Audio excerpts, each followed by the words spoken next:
va, regarde, tu veux de l'aide? Non, ça va? C'est bon?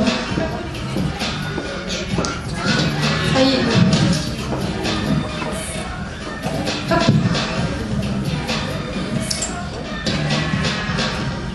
Voilà, donc là, on va partir sur une attache haute. Donc j'ai simplement fait mon attache élastique. Je vais poser un crépon, elle n'a pas beaucoup de matière. Donc quand on n'a pas beaucoup de matière, on peut travailler le cheveu en tressage, choses comme ça. Là c'est pour montrer un peu autre chose. Donc on va fixer le crépon. Moi lorsque je fixe un crépon, mon crépon d'ailleurs, c'est ça? Non, c'est pas ça. Donc, qui a piqué le crépon? Qui a volé l'orange du marchand? Émilie, il faut savoir lequel c'est. Donc, vous voyez donc, notre modèle, donc, on a réalisé donc, la couleur tout à l'heure. Elle avait un cheveu un peu roux mais un petit peu délavé. Donc on a refait en Isaïe le 6,64, d'accord, en Isaïe, au 12 volumes, et les pointes au 7,46. Hein. On a fait justement exprès de faire un dégradé de nuances. Et elle avait vraiment un cheveu, pour ceux qui ont vu passer, un peu, voilà, hein. Je dis pas le mot, hein. Mais un cheveu fin. Alors que c'est vrai, un cheveu fin est beaucoup plus réceptif, beaucoup plus fragile.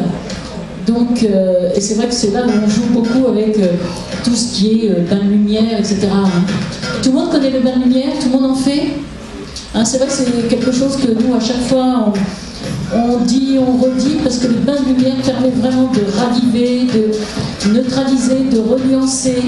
Donc, abuser de cette technique du bain de lumière, qui, si vous êtes en Carmen, c'est 1+1, donc on mettra une dose de couleur, une dose de 10 volumes, et comme 1 et 1, ça fait deux doses de shampoing post-color.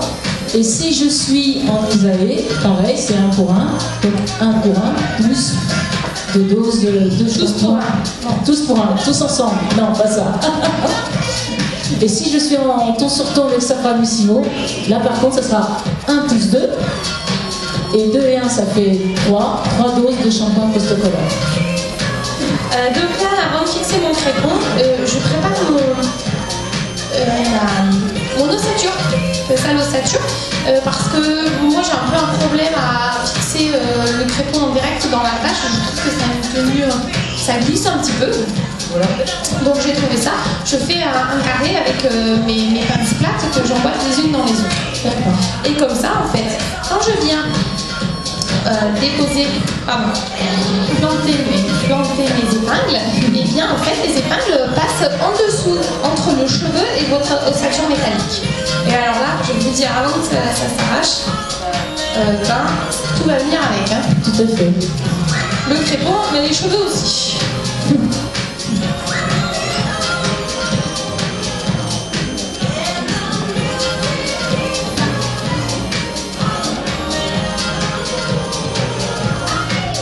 Tu utilises beaucoup le crépon, Morgane? Oui, je trouve que c'est un outil de travail qui apporte.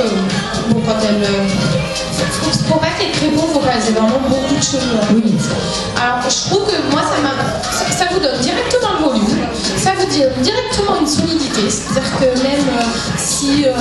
Comme tu dis, l'ossature, c'est ça, hein, c'est l'ossature. Structure, directement, et je trouve que c'est une certaine solidité. Tout à fait. Donc voilà, donc au niveau du salon, je leur demande un chèque de caution. Oui, bah oui. Si vous ne demandez pas un chèque de caution, vous ne me revoyez pas. Oui, autrement, c'est vrai qu'on ne revoit plus les... Elles ne pensent pas. Quand il y a pas. En fait, c'est pas qu'elles ne veulent pas vous le rendre, c'est qu'elles n'y pensent pas. C'est vrai. Tandis que quand il y a de l'argent en jeu, on y pense davantage. Ou alors, il faut faire un forfait avec le crépon inclus, non? C'est plus dur, c'est plus difficile. C'est possible, mais qu'est-ce qu'elle vous fait après? Oui. Enfin, je ne vois pas, mais c'est possible. Hein. Mais qu'est-ce qu'elle va faire? Elle va dire, voilà, mais c'est le crépon,